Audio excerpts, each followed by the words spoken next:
Hi guys, Dave Pinson here, Philippine Bible Ministry. God created it. God created a worm. Says reading through Jonah. Very interesting book, Jonah. Some people say that Jonah and Job are just parables. I don't think they are. There's way too much detail in there.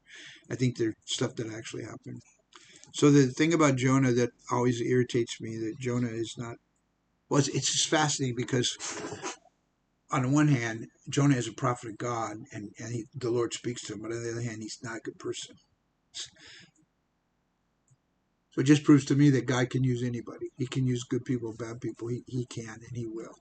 Um, I thought about I might do another video on what is a prophet because that's a whole other topic. But Jonah, let's talk about Jonah for a minute. And said, and God created a worm, and God made a worm for Jonah. Why?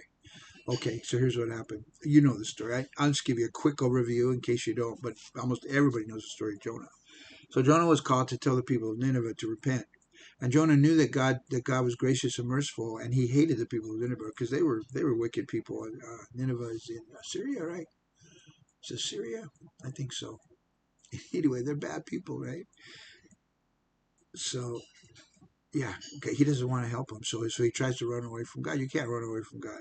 God's calling is irrevocable. When God calls you to do something, you can run away from it, but the outcome won't be well. So he gets thrown into the ocean because he creates a storm, and the people on the ship say, "What's going on?" And Jonah says, "It's because of me. Throw me in." And so he gets swallowed by. It doesn't say a whale; it says a giant fish. We say a whale because that's what a giant fish is, but whales aren't fish. How technical is that? I don't know. But it said God created this fish for him to swallow him. So God does what? So here's the deal about the scripture. A lot of people say, well, that can't be true. You can never be swallowed by a whale. God created the universe out of his mouth and out of his thought. So anything God does can be true. So don't be silly. Either he's the God of all creation or the God of almighty power, or he's just part of the creative world and he has to follow those rules. He doesn't have to follow those rules. Don't be silly. That's not even logical. You talk about, well, you need to be logical and scientific. Yeah, whatever. I think some guy was swallowed by a fish in the Mediterranean and survived for a few hours. That's a whole other story, but I think I remember reading that many years ago. So look that up. Why you're not doing anything, look that up. Man swallowed by fish in the Mediterranean. Anyway, so he's swallowed by the fish, and then he repents. He goes, "Okay, God, whatever you want, I'll do whatever you want." He spits him up on dry land, and he goes out and he tells me, "Well, 40 days, your city's going to be destroyed." And I have this theory, and this is just me. This isn't scriptural per se, but I think it's very logical.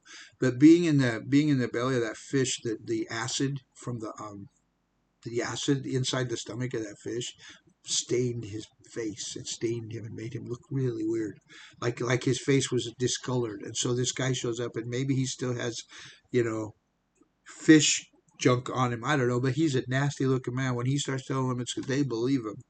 And so the people repented. God saved them and let them live, and that was it. And so he's all upset. So he gets, I knew you were going to do this, God. You're so kind, and he's all mad at God. So he goes up on the hill, and he's watching all this, and he's not. His heart doesn't care that hundreds of thousands of people and animals and everybody got saved.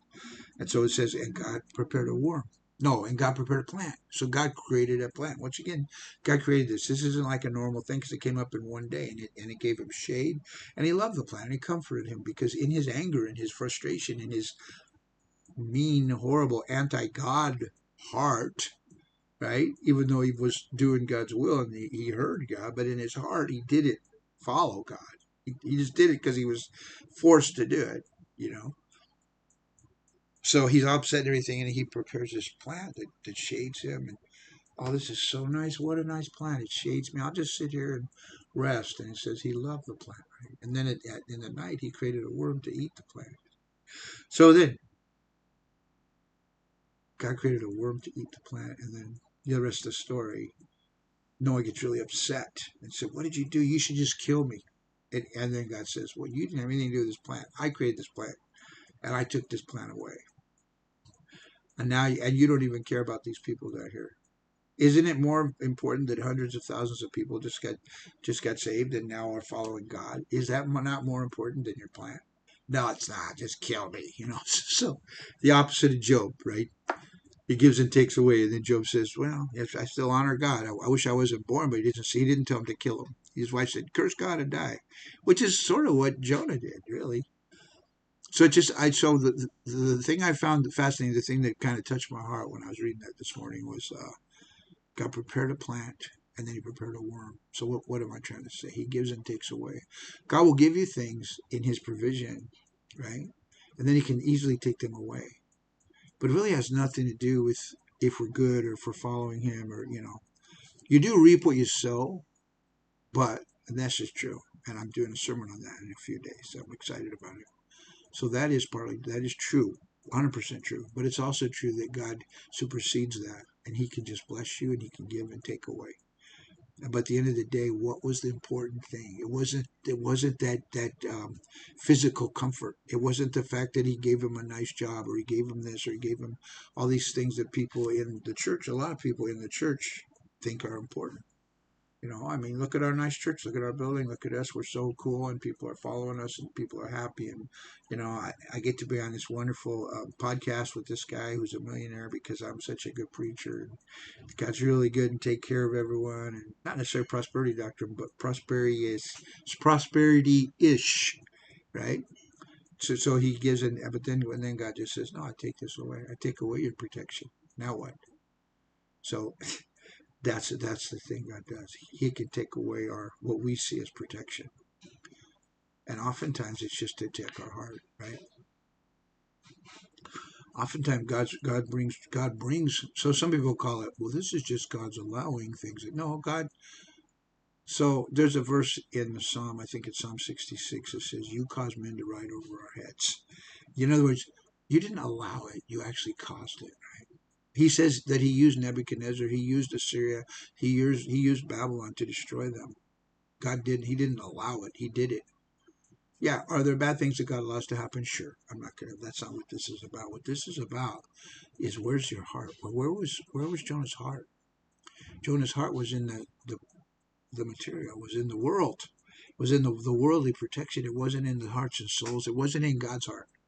So I'll just close with that. A man after God's own heart doesn't mean what I always thought it meant. I don't know what you think it means. I always thought it meant he was a guy who was always good. He was a man after God's own heart. In other words, God's good, so David was good, man after God's own heart. But then I realized that's not what it means at all. It means he was always following after God. Right?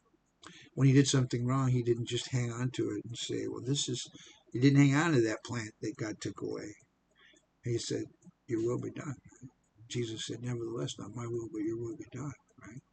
So that's what it's all about. It's all about God sent his son. They called him Jesus.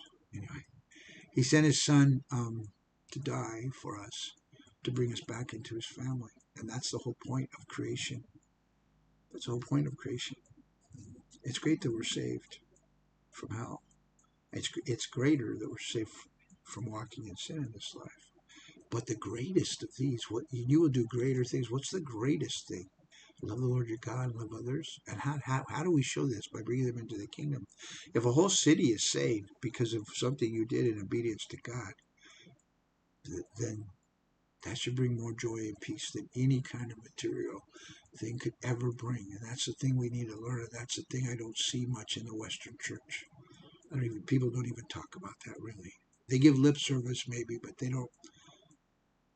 When I die, I hope that everybody who knows me will say, "This man loved the Lord and he gave his life for the Lord and he didn't really care about all that stuff."